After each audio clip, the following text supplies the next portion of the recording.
भारत के लोकतंत्र का दिल, वो जगह जहां 1 अरब से ज्यादा लोगों की किस्मत लिखी जाती है, वो है हमारी भारतीय संसद। ये सिर्फ एक इमारत नहीं, बल्कि शक्ति, बहस और लोकतंत्र का सबसे बड़ा अखाड़ा है। तो आइए आज हम इसी के ढांचे और इसके शक्ति संतुलन की गहराइयों को समझते हैं।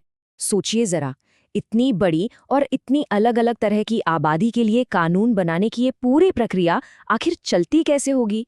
ये सवाल जितना आसान लगता है उतना है नहीं। और इस सवाल का जवाब हमें एक ही जगह मिलता है, भारत की सर्वोच्च विधायी संस्था यानी हमारी संसद में। देश को चलाने वाले हर कानून की नींव यहीं रखी जाती है। तो चलिए पहले इसकी बुनियाद को समझते हैं। देखिए, भारतीय संसद का जो ढांचा है वो ब्रिटिश वेस्टमिंस्टर मॉडल से प्रेरित है। इसका सीधा सा मतलब है कि सरकार का मुखिया संसद से ही चुना जाता है। और जानते हैं, आज़ादी के बाद 1951-52 में जब पहले आम चुनाव हुए तो अप्रैल 1952 में हमारी पहली चुनी हुई संसद बनी। इस पूरी व्यवस्था को कानूनी ताकत मिलती है हमारे संविधान के अनुच्छेद 79 से लेकर 122 तक। संसद के जैसा कि हम जानते हैं 2 सदन हैं। तो शुरुआत करते हैं राज्यों की परिषद यानी राज्यसभा से। इसे उच्च सदन या हाउस ऑफ एल्डर्स भी कहा जाता है। अब इसे स्थायी सदन क्यों कहते हैं? इसकी वजह भी बड़ी दिलचस्प है। ये सदन कभी भी पूरी तरह भंग नहीं होता। इसके सदस्य 6 साल के लंबे कार्यकाल के लिए आते हैं और हर 2 साल में सिर्फ 1/3 सदस्य ही रिटायर होते हैं। ये जो प्रक्रिया है, ये सदन को एक निरंतरता देती है जो देश को राजनीतिक उतार चढ़ाव के बीच एक तरह की स्थिरता देती है। अगर हम जरा आंकड़ों पर गौर करें तो राज्यसभा में ज्यादा से ज्यादा 250 सदस्य हो सकते हैं। हालांकि अभी इसकी संख्या 245 है। और यहाँ ये जानना बहुत जरूरी है कि इन सदस्यों को हम और आप सीधे वोट देकर नहीं चुनते। ये एक अप्रत्यक्ष चुनाव होता है, क्योंकि ये सदन सीधे लोगों का नहीं बल्कि भारत के राज्यों का प्रतिनिधित्व करता है। तो फिर ये अप्रत्यक्ष चुनाव होता कैसे है? देखिए, राज्यों के जो प्रतिनिधि होते हैं उन्हें उस राज्य की विधानसभा के सदस्य चुनते हैं। कुछ केंद्र शासित प्रदेशों के लिए एक खास निर्वाचक मंडल बनाया जाता है। और इन सब के अलावा 12 सदस्य ऐसे होते हैं जिन्हें सीधे भारत के राष्ट्रपति मनोनीत करते हैं। और राष्ट्रपति जो ये 12 सदस्य चुनते हैं, उसके पीछे एक बहुत खास और गहरी सोच है। मकसद ये है कि कला, साहित्य, विज्ञान और समाज सेवा जैसे क्षेत्रों के वो दिग्गज जिन्हें शायद चुनावी राजनीति की समझ ना हो, वो भी देश के लिए कानून बनाने में अपना ज्ञान और अनुभव दे सकें। ये असल में प्रतिष्ठित व्यक्तियों को चुनाव प्रक्रिया से गुजरे बिना सदन में स्थान प्रदान करना है। चलिए अब रुख करते हैं दूसरे सदन की तरफ। ये है लोकसभा। इसे लोगों का सदन या जनता की आवाज भी कहते हैं और इसका नाम ही इसकी पूरी कहानी बता देता है। लोकसभा को निचला सदन या पहला सदन भी कहा जाता है। ये वो सदन है जो सीधे सीधे तौर पर पूरे देश की जनता की नुमाइंदगी करता है। यहाँ बैठने वाले सदस्यों को भारत के नागरिक हर 5 साल में होने वाले आम चुनावों में वोट देकर भेजते हैं। अगर नंबर्स की बात करें तो लोकसभा में अधिकतम 550 सदस्य हो सकते हैं। फिलहाल ये संख्या 543 है। और सबसे अहम बात, जैसा मैंने कहा, इनका चुनाव सीधे जनता करती है, यानी प्रत्यक्ष मतदान से। और लोकसभा का एक सबसे जरूरी काम है कार्यपालिका को चुनना।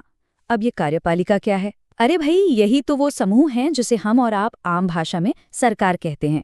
जिस भी पार्टी या गठबंधन को लोकसभा में बहुमत मिलता है, वही सरकार बनाती है।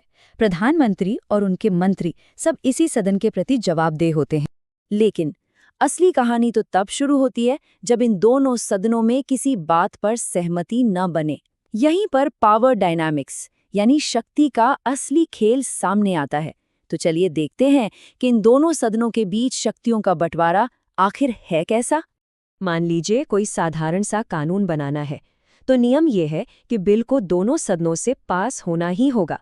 लेकिन अगर दोनों में ठन जाए तो संविधान में एक संयुक्त बैठक यानी जॉइंट सिटिंग का रास्ता है। और यहाँ सारा खेल नंबरों का है। क्योंकि लोकसभा में राज्यसभा से लगभग 2 गुने सदस्य होते हैं, तो जाहिर है संयुक्त बैठक में फैसला हमेशा लोकसभा के पक्ष में ही झुकता है। अब आते हैं पैसे यानी धन से जुड़े मामलों पर। यहाँ पर तो लोकसभा के पास लगभग सारी ताकत है। कोई भी मनी बिल या बजट अगर एक बार लोकसभा से पास हो गया तो राज्यसभा उसे खारिज कर ही नहीं सकती। ये एक बहुत बड़ा फर्क है। हाँ, राज्यसभा उस मनी बिल पर अपने सुझाव दे सकती है या उसे अपने पास रोक सकती है, पर कब तक? सिर्फ और सिर्फ 14 दिनों तक। अगर 14 दिन में बिल वापस नहीं किया तो उसे अपने आप दोनों सदनों से पास मान लिया जाता है। यानी वित्तीय मामलों में राज्यसभा की भूमिका बस एक सलाहकार की है, वीटो पावर की नहीं। और सरकार पर लगाम कसने के मामले में भी असली ताकत लोकसभा के ही हाथ में है। सिर्फ लोकसभा ही सरकार के खिलाफ अविश्वास प्रस्ताव ला सकती है, और अगर ये प्रस्ताव पास हो गया तो प्रधानमंत्री समेत पूरी सरकार को इस्तीफा देना पड़ता है। राज्यसभा के पास ये ताकत बिल्कुल नहीं है। अब तक सुनने में तो यही लग रहा होगा कि लोकसभा ही सब कुछ है, लेकिन ठहरिए, कहानी में एक ट्विस्ट है। राज्यसभा के पास एक ऐसी अनोखी शक्ति है जो शक्ति के इस तराजू को बराबर करती है और उसे राज्यों का सच्चा संरक्षक बनाती है। और वो शक्ति ये है। देखिए, हमारे संविधान ने केंद्र और राज्यों के बीच काम का बंटवारा किया है। कुछ विषय हैं राज्य सूची में जिन पर कानून बनाने का हक सिर्फ राज्यों का है। लेकिन अगर केंद्र सरकार उस सूची के किसी विषय पर कानून बनाना चाहे तो उसे पहले राज्यसभा की इजाजत लेनी होगी। ये बहुत बड़ी बात है, क्योंकि ये शक्ति राज्यों के अधिकारों की रक्षा करती है। तो देखा आपने, ये पूरा सिस्टम कितना खूबसूरती से डिजाइन किया गया है। एक तरफ लोकसभा है जो सीधे सीधे जनता की इच्छा को सामने रखती है, और दूसरी तरफ राज्यसभा है जो राज्यों के हितों की पहरेदार है। इन दोनों का यही संतुलन भारतीय लोकतंत्र की सबसे बड़ी ताकत है। और यहीं पर हमारे सामने वो बुनियादी सवाल आकर खड़ा हो जाता है कि एक लोकतंत्र में आखिरी फैसला किसका होना चाहिए? जनता की सीधी आवाज का, जो लोकसभा से आती है, या फिर राज्यों के हितों से बनी संघीय स्थिरता का, जिसकी रक्षा राज्यसभा करती है? इस संतुलन को बनाए रखना ही हमारी संसद की सबसे बड़ी चुनौती भी है और सबसे बड़ी खूबी भी।